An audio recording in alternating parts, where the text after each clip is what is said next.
নমস্কার, CNN24 এর সকল দর্শক শ্রোতাদের আমি স্বাগত জানাচ্ছি। আজকে আমাদের বিশেষ পর্যালোচনা আপনাদের সামনে আমি তুলে ধরতে চাই।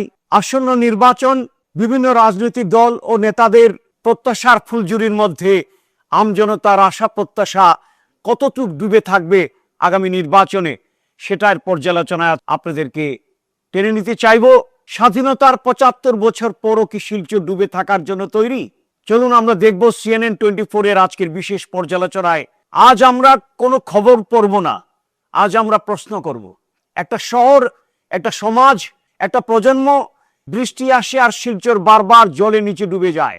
প্রশ্ন একটাই, স্বাধীনতার এত বছর পরও শিলচর কি পরিকল্পিতভাবে অবহেলিত, নাকি এটা আমাদের সম্মিলিত ব্যর্থতা? শিলচর বরাক উপত্যকার প্রাণকেন্দ্র, একটি শহর যার ইতিহাস আছে, সংস্কৃতি আছে, শিক্ষার ঐতিহ্য আছে, কিন্তু আজ যখন বৃষ্টি নামে এই শহরের চেহারা সম্পূর্ণ বদলে যায়। রাস্তা ডুবে যায়, ঘর ডুবে যায়, হাসপাতাল ডুবে যায়, এমনকি আম জনতার আত্মসম্মানও ডুবে যায়। কিন্তু এখানে সবচেয়ে গুরুত্বপূর্ণ প্রশ্ন, এটা কি সত্যি প্রাকৃতিক দুর্যোগ, নাকি এটি একটি দীর্ঘমেয়াদী প্রশাসনিক অপরাধ যা আমরা বছরের পর বছর স্বাভাবিক বলে মেনে নিয়েছি? ইতিহাসের দিকে তাকান। 1947 সালে দেশ স্বাধীন হলো, তারপর একে একে 50 বছর, 60 বছর, 75 বছর সরকার বদলেছে, দল বদলেছে, নেতা বদলেছে, কিন্তু বদলেছে কি আর শিলচরের ভাগ্য? যদি শিলচর একটি বন্যা প্রবণ এলাকা হয়, তাহলে এই 75 বছরে কি একটি মাস্টার ড্রেনেজ প্ল্যান তৈরি করা সম্ভব হয়নি? যদি ড্রেনেজ সিস্টেম দুর্বল হয়, তাহলে কেন তা আধুনিকীকরণ করা হয়নি? যদি নদী ভরাট হয়, তাহলে কেন তা নিয়মিত খনন করা হয়নি? প্রশ্নগুলো খুব সহজ, কিন্তু উত্তরগুলো ভয়ঙ্কর।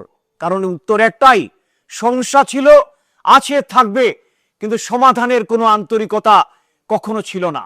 বাস্তবতা, আমরা একটি ম্যানমেড ডিজাস্টার এ বাস করছি।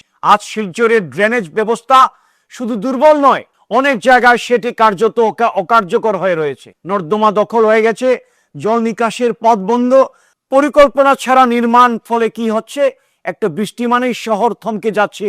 এটা কি প্রকৃতি করছে, না এটা আমরা নিজেরাই তৈরি করছি? সবচেয়ে বড় ব্যর্থতা স্বাভাবিকরণ। সবচেয়ে ভয়ঙ্কর বিষয় হলো আমরা এই সমস্যাকে স্বাভাবিক বলে মেনে নিয়েছি। প্রতি বছর বন্যা আসে, মানুষ ভোগে, মিডিয়ায় দেখানো হয়, তারপর সবকিছু আবার আগের মতো হয়ে যায়। কেউ জবাবদিহি চায় না, কেউ দীর্ঘমেয়াদী সমাধান দাবি করে না, কেউ প্রশ্ন তোলে না কেন এই নীরবতাই কি সবচেয়ে বড় অপরাধ নয়?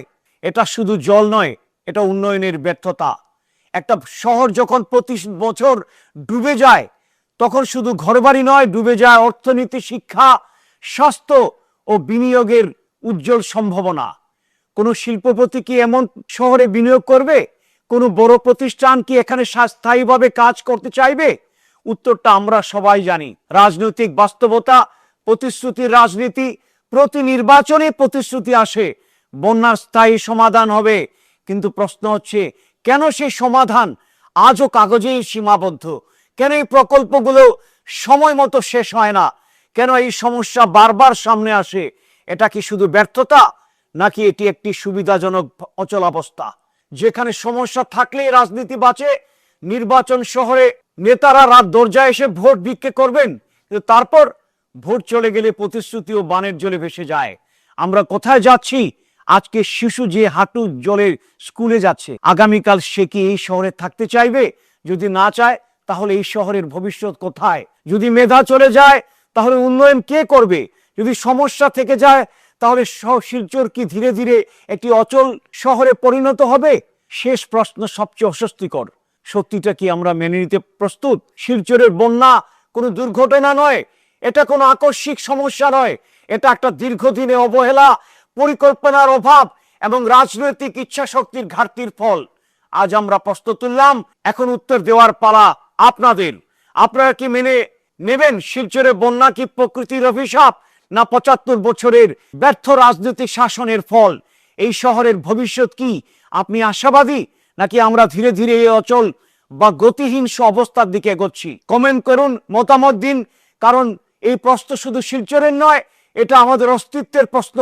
আমাদের প্রতিবেদন ভালো লাগলে আমাদের ফলো করুন, লাইক করুন, শেয়ার করুন, এটাই আপনাদের কাছে আবেদন। চলুন দেখে নেওয়া যাক শিলচরের উন্নয়নে আগামী দিনে কি প্রত্যাশা আমরা পাবো নেতা এবং রাজনৈতিক দলগুলোর কাছ থেকে। Bureau news, CNN24, Silchar.